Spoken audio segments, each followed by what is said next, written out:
You're listening to Audiology. Support our work on Patreon and be sure to submit your requests for topics in the comments below. Let's talk about the Yalta Conference, which took place from February 4th to February 11th, 1945.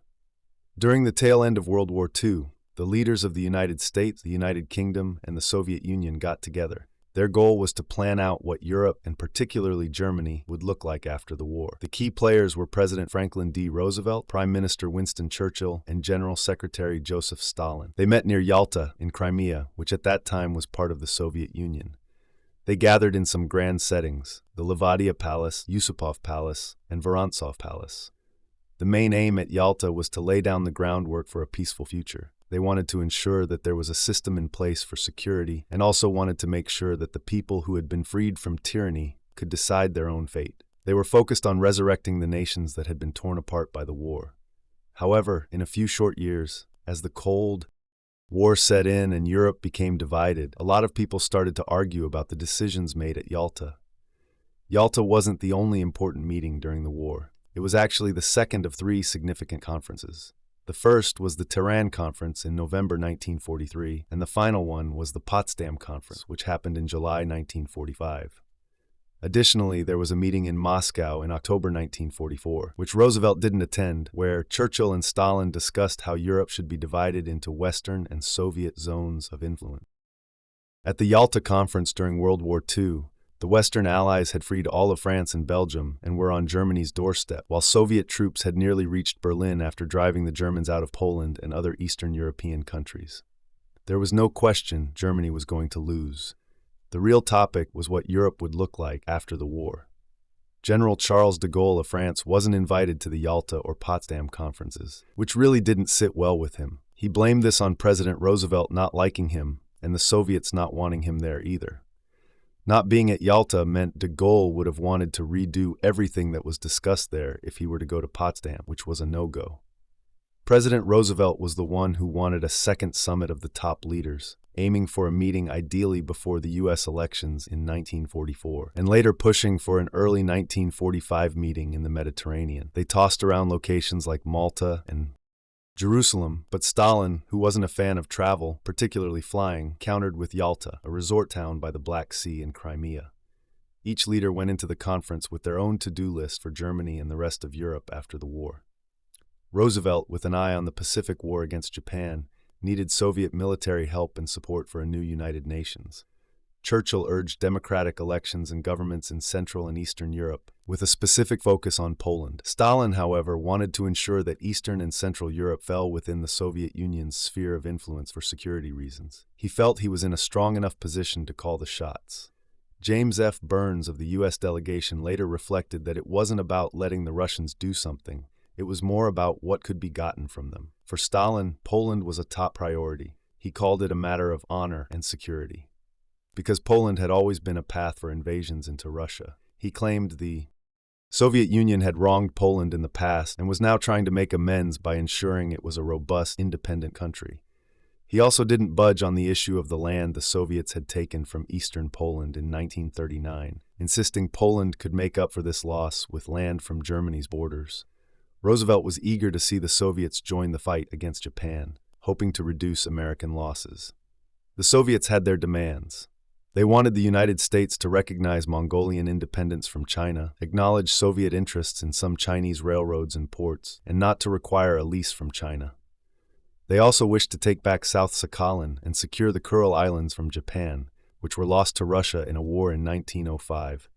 Truman agreed to these conditions, and in exchange, Stalin agreed to join the Pacific Battle 3 months after Germany was defeated. The future of Korea was not initially on the list of official topics at Yalta, but Roosevelt and Stalin had a secret talk about it without Churchill. They floated the idea of a 20 to 30-year joint trusteeship over Korea with the Soviets, Americans, and maybe the Chinese, but not the British. They agreed not to post their troops there. The Soviet Union also agreed to join the United Nations, aided by a secret agreement that allowed for veto power for permanent Security Council members, which would enable any of these countries to block decisions they didn't like. Despite the Soviet Army's massive presence in Poland and Eastern Europe, the Declaration of Liberated Europe promised that people across the continent could form democratic institutions and hold free elections to determine their governments. This idea was akin to the principles of self-determination outlined in the Atlantic Charter. At the Yalta Conference, the Allied leaders came to several critical understandings regarding the end of World War II and the future of Europe. Firstly, they unanimously agreed that Nazi Germany must surrender unconditionally. Following the war, Germany and its capital, Berlin, would be divided into 4 occupation zones.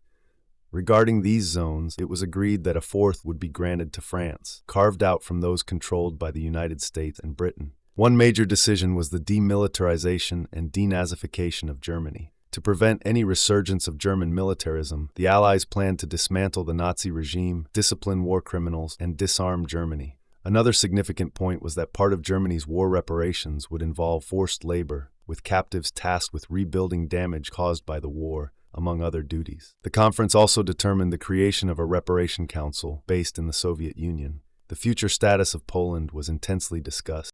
The Allies recognized the Soviet-installed provisional government of the Republic of Poland, provided it would be reformed to include a broader democratic representation. They also agreed on the establishment of Poland's eastern border along the Curzon Line, with compensatory land gains from Germany in the west. Stalin made a commitment to support free elections in Poland, a noteworthy point given the geopolitical tensions of the time. U.S. President Franklin D. Roosevelt secured a commitment from Stalin that the Soviet Union would join the newly formed United Nations. There was also consideration for all 16 Soviet republics to join the UN, but in the end, only Ukraine and Byeloruss were admitted, with the United States reserving the right to seek 2 more seats, a right they ultimately did not exercise.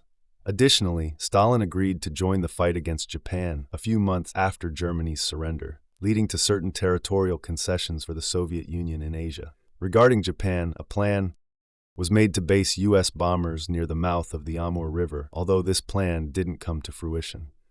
The Soviet Union was expected the southern half of Sakhalin Island as an early goal in their campaign. The Allies decided that Nazi war criminals should be tried and sentenced in the locations where they committed their crimes, with top Nazi officials facing execution. There was an agreement to explore the possibility of dividing Germany into several independent nations through a Committee on Dismemberment of Germany.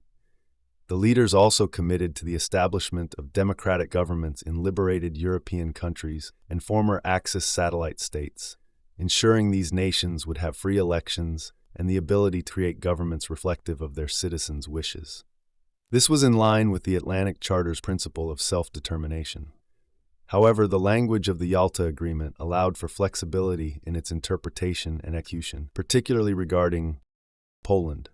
While the signatories agreed to reorganize the Polish provisional government to include more democratic elements, there was recognition that the pro-Soviet government in Lublin would maintain control for the time being. Roosevelt acknowledged the delicacy of the situation, admitting the complexities and potential for criticism regarding the decisions made concerning Poland. The final agreement emphasized that the current provisional government in Poland should be expanded to include a wider range of democratic leaders from both within the country and from the Polish diaspora. Let's talk about the period following World War II and what happened with the Eastern Bloc. Prime Minister Churchill was initially confident about Joseph Stalin's commitment, especially when it came to Poland. Churchill famously said, "Poor Neville Chamberlain believed he could trust Hitler. He was wrong, but I don't think I am wrong about Stalin." Yet as debates raged in Parliament for 3 days from February 27th, Churchill faced tough questions and skepticism about the Yalta Agreement and its implications for Poland. Despite this, he managed to win a vote of confidence. After the war's end, Stalin installed a communist government in Poland, leading to a sense of betrayal among many Poles, especially soldiers who dared not return due to Soviet oppression and infamous incidents like the Trial of the 16. Consequently, Britain passed the Polish Resettlement Act of 1947, the first major law addressing mass immigration. In the United States, President Roosevelt reassured Congress on March 1, 1945, saying, "I come from the Crimea with a firm belief that we have made a start on the road to a world of peace." However, it soon became evident that Stalin would not hold to his promises about free elections in Poland. Churchill urgently wrote to Roosevelt about the concerning Soviet actions in Poland, and on March 11th, Roosevelt declared, "I most certainly agree that we must stand firm on a correct interpretation of the Crimean decision." He knew the American people wouldn't support what seemed to be a facade of government in Lublin. By late March, Both Roosevelt's ambassador Averell Harriman and Roosevelt himself acknowledged that Soviet intentions might not align with their vision of democracy. Matters escalated when the Soviet secret police, the NKVD, arrested Polish opposition leaders, thwarting any hope for fair negotiations or governance. By 1949, influenced by manipulated elections, Poland had become a communist state. Despite the initial agreements, Stalin privately dismissed concerns about Yalta's terms, saying, "Never mind, we'll do it our own way later." And so they did. The Soviet Union took over several countries and transformed them into satellite states, including Poland, Hungary, Czechoslovakia, Romania, Bulgaria, Albania, and later East Germany. On the British side, in early 1945, Churchill had prepared for a possible conflict with the Soviet Union to ensure a fair outcome for Poland, known as Operation Unthinkable. However, a report dated May 22nd outlined the poor odds of success based on various factors, including potential Soviet moves in Asia and the security of Iran and Iraq. Finally, we get to the Potsdam Conference in July through August 1945, where Truman and Attlee, who had replaced Churchill, addressed pressing issues.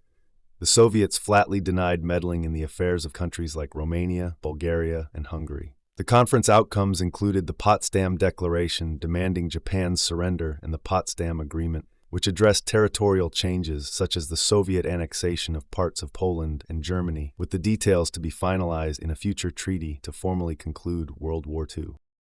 Thanks for watching. Share your thoughts in the comments and subscribe for more content.